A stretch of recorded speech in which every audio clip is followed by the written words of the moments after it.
Welcome to This Explainer. You know that shimmering golden image of Hollywood? The one projecting absolute control, invincibility, and just limitless wealth? Yeah, well, it's a total facade. And right now, that illusion is shattering before our eyes. We are actively watching the catastrophic collapse of the entertainment industry as we know it. The old rules, they're completely dead. And the crazy part is, the people running the show are the very ones burning it down. So think about it. What actually happens when the untouchables of entertainment suddenly lose their minds, their money, and their power all at the exact same time? Total, absolute chaos. We're seeing historic, unprecedented financial disasters, A-list celebrities just evaporating overnight, desperate executives getting completely outsmarted by internet trolls and micro-budget underdogs. The iron grip these legacy studios had on our culture is slipping fast. $300 million. I really want you to let that number sink in for a second. That is the staggering financial hit Disney took when they permanently shuttered their Galactic Star Cruiser hotel. And get this, it lasted just over a year. It was billed as the ultimate immersive Star Wars experience, but it crashed and burned spectacularly under a wildly exclusionary price tag. This wasn't just a minor failure. It was a glaring symptom of massive systemic hubris. Section 1. Hollywood's billion-dollar blunders. These major studios have gotten completely out of touch with reality. On one hand, you've got Warner Bros. Burning hundreds of millions of dollars on The Flash, a movie totally plagued by controversy, massive superhero fatigue, and literally unfinished CGI. It was a historic, monumental disaster. But you want to know the real crime? That exact same studio literally threw a completed, highly tested $70 million Looney Tunes film straight into the garbage. They shelved Coyote vs. Acme permanently. And why? Just to take a measly $30 million tax write-off. As you'd expect, the backlash from the creative community was explosive. Writer and director Brian Duffield perfectly summed up the industry's boiling anger. He said, "The people working at Warner Bros. Are anti-art, and I hope multiple anvils drop on their heads." Ouch. I mean, this isn't just bad business anymore. It's a complete, undeniable disconnect between the executives hoarding all the cash and the actual artists making the movies. Section 2, The Outcasts Who Won.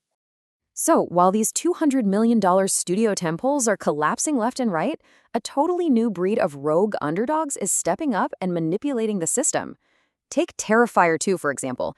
It was an unrated, incredibly gory, micro-budget indie slasher. The price tag to make it? Just $250,000.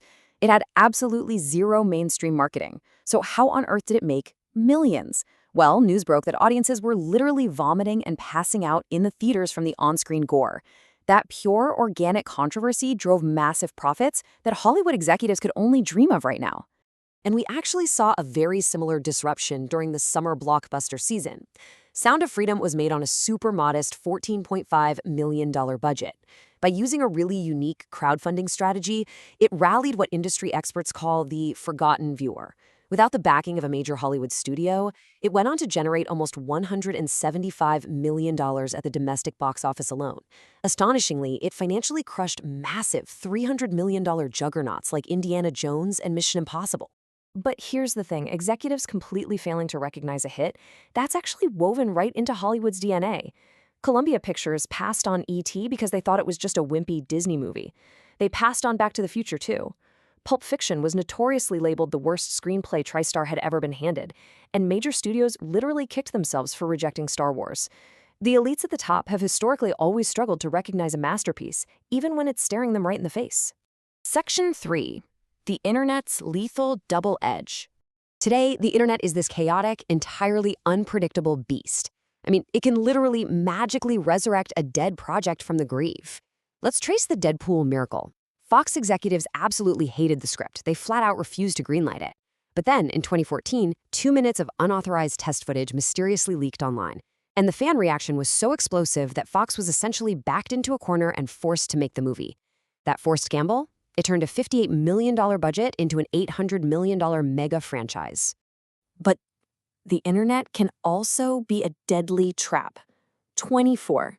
I want you to just keep that number in your head for a second, because 24 is the tragic average number of people who actually showed up per theater when Sony made one of the most embarrassing, humiliating miscalculations in recent Hollywood history.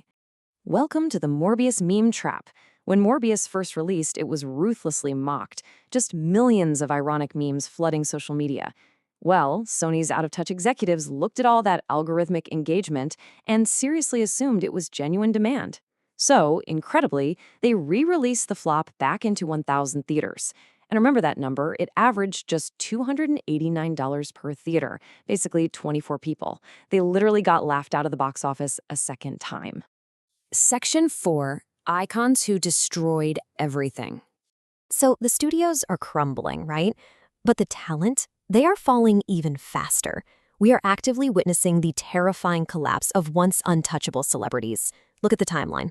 In early 2024, Jennifer Lopez self-funded a $20 million vanity project that entirely flopped, totally shattering her public image. Mid-year, Nickelodeon king Dan Schneider saw his entire legacy incinerated by a single, devastating documentary. And YouTube titan MrBeast was hit with a massive class action lawsuit. Decades of carefully curated fame can literally just evaporate in an afternoon now. But honestly, absolutely nothing compares to the staggering fall of Sean Diddy Combs. 120 accusers stepping forward, federal prosecutors detailing elaborately produced abuse. This marks the most catastrophic celebrity destruction since Harvey Weinstein.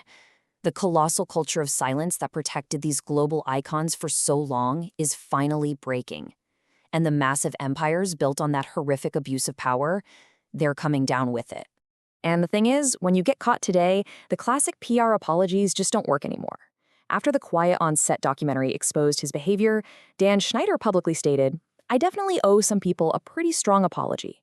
But audiences instantly saw right through it. It completely proved that once the internet turns on you, all the PR spin in the world cannot save your power or your reputation.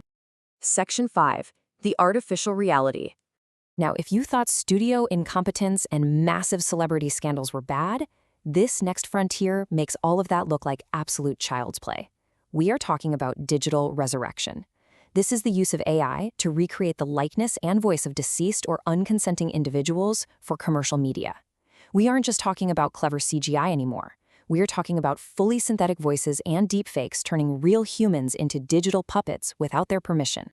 And listen, this isn't some dystopian sci-fi movie. This is happening right now as we speak. We're seeing fake Taylor Swift videos literally scamming fans. Tom Hanks was forced to warn his followers about a dental deepfake using his face to sell insurance. George Carlin's iconic voice was cloned for an unauthorized comedy special.